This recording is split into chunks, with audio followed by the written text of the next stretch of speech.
ஒரு நாளும் அழித்து விடாத, இவர செல்வத்தில எப்பையும் குறையை ஏற்படுத்தி விடாத, இவருக்கு செல்வத்தில் அதிகரிப்பை கொடுப்பாயாக.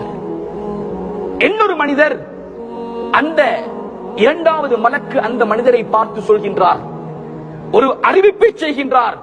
அவரு செல்வந்தர் தான், இருந்தாலும் அவரு அடுத்தவருக்கு அந்த செல்வத்தில் இருந்து கொடுத்து உதவுவது கிடையாது.